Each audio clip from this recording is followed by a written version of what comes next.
Hi, இன்னைக்கு நம்ம கீர்த்தி கிச்சன்ல மகிழம்பு முறுக்கு தான் பார்க்க போறோம். வாங்க பார்க்கலாம். அடுப்புல பாத்திரம் வச்சு 1/2 கப் கடலைப்பருப்பு நல்லா செவக்க வறுத்து எடுத்துக்கலாம். இது செவந்த உடனே ஒரு பிளேட்ல மாத்திட்டு 1/2 கப் பைத்தம்பருப்பு எடுத்துக்கலாம். இதுவும் நல்லா செவக்க வறுத்து எடுத்துக்கணும். இது ஒரு பிளேட்ல செவந்த உடனே மாத்திட்டு நல்லா ஆறுன உடனே மிக்சி ஜார்ல சேர்த்து நைஸா அரைச்சி எடுத்துட்டு வந்துடலாம். இப்ப ஒரு பாத்திரத்துல ஜல்லடை வச்சிருக்கேன். அதுல நம்ம பருப்பு எடுத்த அதே கப்ல 4 கப் அரிசி மாவு எடுத்துக்கலாம். மேலே நம்ம அரைச்சி எடுத்துட்டு வந்து அந்த பருப்போட பொடியை சேர்த்து நல்லா சளிச்சு எடுத்துக்கலாம்.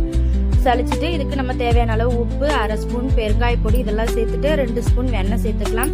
சேர்த்து நல்லா ஒத்தாப்புல கலந்து விட்டுட்டு கொஞ்சம் கொஞ்சமா தண்ணி சேர்த்து சப்பாத்தி மாவோட கொஞ்சம் லூஸா பிசைஞ்சு எடுத்துக்கலாம். நம்மளுக்கு அப்பதான் புழியறதுக்கு வசதியா இருக்கும்.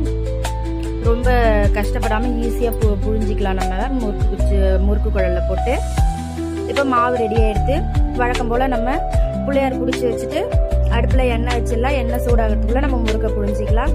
வந்து மகிழம்பு வச்சு இதை வந்து நம்ம முறுக்கு குழல்ல சேர்த்துட்டு சுத்தி எண்ணெய் தடவிட்டு மாவை ரெடி பண்ணி வச்சிருக்க மாவை அதில் சேர்த்துடலாம். ஒரு ஜார்னியை வச்சு அந்த ஜார்னியை வந்து கமுத்து போட்டு அதில் நம்ம முறுக்கை புழிஞ்சிக்கலாம். முறுக்கு அந்த மாதிரி புழிஞ்சு எடுத்து அதை நல்லா சூடான எண்ணெயில அப்படியே போட்டுடலாம். நம்ம இப்போ எண்ணெயில சேர்த்துட்டு நம்ம ரெடி பண்ணி வச்சிருக்கிற மாவுல இதே மாதிரியே முறுக்க புழிஞ்சு எடுத்து எண்ணெயில போட்டு எடுத்துடலாம். இது ஒரு பக்கம் செவந்த உடனே திருப்பி விட்டு 2 பக்கம் நல்லா செவந்து வரணும். ஓசை அடங்கினோடனே நம்ம எடுத்துடலாம்.